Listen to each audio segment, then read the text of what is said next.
Ya, alhamdulillah hari ini dapat kesempatan untuk bisa bertemu dengan Duta Besar Palestina yang ada di Indonesia, sehingga pertemuan hari ini sebenarnya beberapa teman bertanya tentang sesuatu yang ingin mereka dengar langsung dari Dubes Palestina. Dan saya tadi menyampaikan beberapa hal yang sudah kami lakukan dan yang sudah kami kerjakan sebagai bentuk rasa peduli kami kepada teman-teman di Palestina. Untuk Palestina sendiri, teman-teman sekalian, ini kan tidak harus menjadi orang Islam untuk peduli dengan Palestina. Dan untuk menjadi seorang yang berwarga negara bangsa Indonesia ini memang harus peduli dengan Palestina, karena kalau kita lihat pembukaan UUD 45 kita kan berbunyi penjajahan di atas dunia ini harus dihapuskan karena tidak sesuai dengan peri kemanusiaan dan peri keadilan. Dan penjajahan yang sampai saat ini terjadi ini kan adanya di Palestina. Dan gak cuma harus jadi orang Indonesia aja untuk jadi Palestina, setidaknya jadi manusia lah, karena ini kan masalah kemanusiaan ya teman-teman sekalian. Yang mana kita lihat pemberitaannya luar biasa, anak-anak, ibu-ibu, dan yang terbaru ini kan karena ada pengambilan paksa rumah-rumah yang ada di kawasan Sheikh Jarrah ya.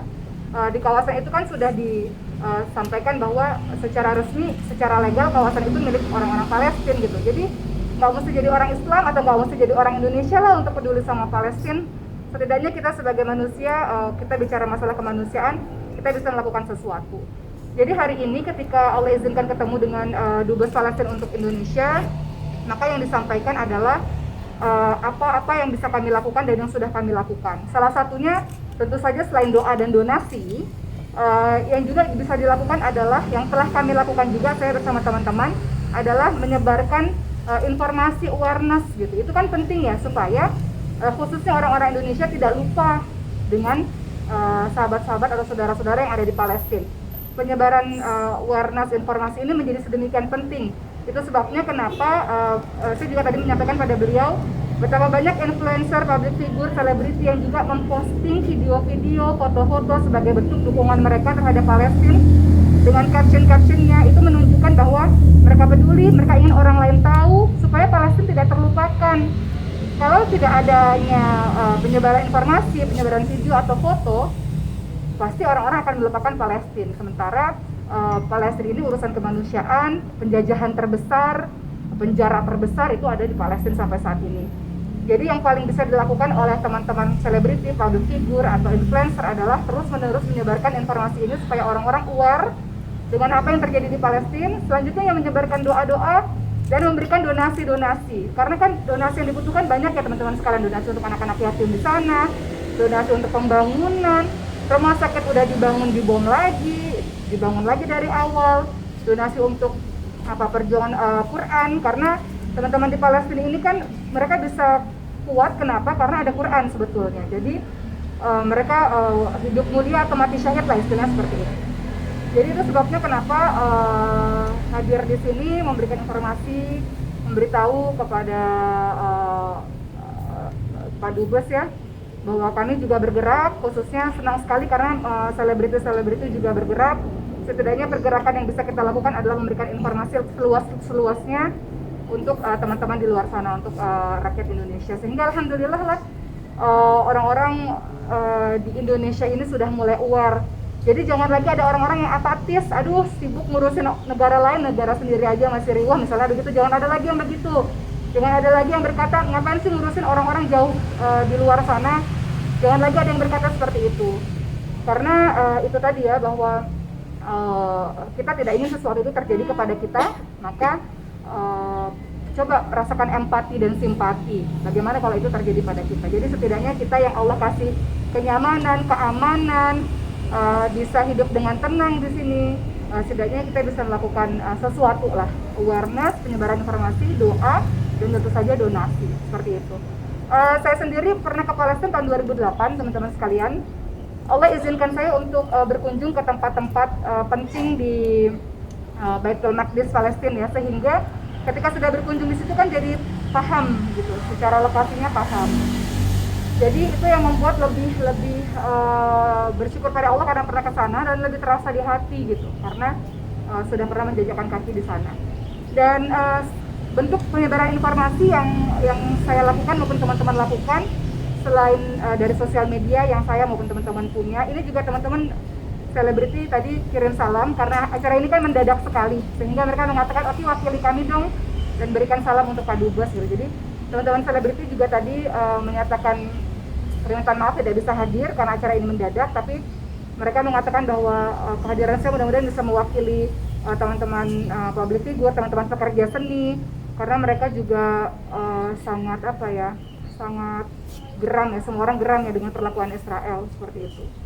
Karena ya kita tahu bahwa ya seperti Syekh Jarrah itulah yang di kawasan Syekh Jarrah, peperangan yang kemarin kan dipicu oleh perebutan paksa, pengusiran paksa rumah-rumah di Syekh Jarrah kan. Nah di Syekh Jarrah itu kan kalau kita baca memang itu kan pemilik legalnya adalah orang-orang Palestina. Dan bayangkan di bulan Ramadan, di 10 malam terakhir di mana Muslim itu fokus beribadah, pada saat itulah yang kemudian diganggu ibadahnya. Itulah yang membuat reaksi dari seluruh dunia kembali menguat, termasuk salah satunya reaksi dari Indonesia. Orang lagi beribadah khusyuk di 10 malam terakhir di bulan Ramadan, jadi kemudian diganggu seperti itu. Jadi ya mudah-mudahan kita bisa berdoa sebanyak-banyaknya lah dan melakukan sesuatu. Kemarin juga saya dan teman-teman kita bikin filmnya juga sudah tayang di salah satu stasiun TV. Film yang berlatar belakang Palestina, sebetulnya judulnya Haya. Sebenarnya film tersebut juga dibuat atas dasar ingin memberikan informasi tentang apa yang terjadi di Palestina, dan keuntungan dari film tersebut sebagiannya diberikan untuk donasi Palestina. Seperti itu. Mungkin itu yang baru bisa saya dan teman-teman lakukan. Ya salah satunya adalah terus dalam setiap dakwah atau dalam setiap caption Instagram, sosial media, YouTube, kita berusaha untuk menyebarkan apa sih yang sesungguhnya terjadi di Palestina supaya bangsa Indonesia tidak menutup mata tentang apa yang terjadi di sini. Kalau saya pikir banyak sekali ya teman-teman public figure, pekerja seni yang sangat peduli dengan Palestina. Temeli mungkin, atau beberapa artis tuh banyak banget, artis-artis hijrah, kemudian Peggy ya yang sudah mewakafkan hidupnya, memberikan hidupnya untuk Palestina. Beliau juga luar biasa karena tugas utama beliau itu kan semua orang tugasnya beda-beda ya. Kalau Peggy memang kita telepon-teleponan berjam-jam dan beliau memberikan hidupnya untuk Palestina. Mungkin kalau misalnya teman-teman bertanya untuk saya pribadi ke depannya seperti apa, saya pikir saya akan tetap terus di sela-sela berbagai macam kegiatan di Indonesia ini akan terus untuk menyebarkan informasi itu. Karena itu tadi untuk senantiasa ingat Palestina itu nggak boleh informasinya hari ini dikasih kemudian tahun depan dikasih lagi, nggak bisa. Jangan ketika ada bom aja kemudian kita menyebarkan informasi, nggak bisa. Jadi pemberitahuan atau informasi mengenai Palestina itu harus terus-menerus ada di rakyat Indonesia supaya mereka tidak melupakan Palestina, supaya mereka bisa berdoa, supaya mereka bisa berdonasi, karena kan donasi itu dibutuhkan sekali teman-teman sekalian. Rumah, untuk bikin rumah sakit, untuk bikin sekolah-sekolah, untuk bikin halaqah-halaqah Quran, semuanya kan membutuhkan biaya. Biayanya dari mana? Salah satunya yang teman-teman Palestina harapkan itu adalah salah satunya dari Indonesia. Jadi itu yang mungkin kedepannya akan saya lakukan. Kebetulan memang karena saya punya lembaga Al-Quran teman-teman sekalian, sehingga kita menggalang dana untuk membantu anak-anak penghafal Quran di Indonesia dan di Palestina. Jadi kita buat campaign seperti itu supaya bangsa Indonesia bersedekah untuk para penghafal Quran di Indonesia dan para penghafal Al-Quran di Palestina. Dalam waktu dekat ini, karena sebetulnya tahun 2019 ya, saya ke Turki, itu ada international conference namanya Kuluna Maryam. Jadi kita semua Maryam, jadi sebuah lembaga yang mensupport untuk mensupport para perempuan-perempuan yang ada di Palestina. Nah, dari situ kemudian kan bertemu dengan banyak NGO yang luar biasa. Saya respect dan mendoakan NGO ini luar biasa ya, mereka bekerja dengan setulus hati untuk membantu saudara-saudara kita di Palestina. Kedepannya yang saya lakukan adalah kita akan buat campaign.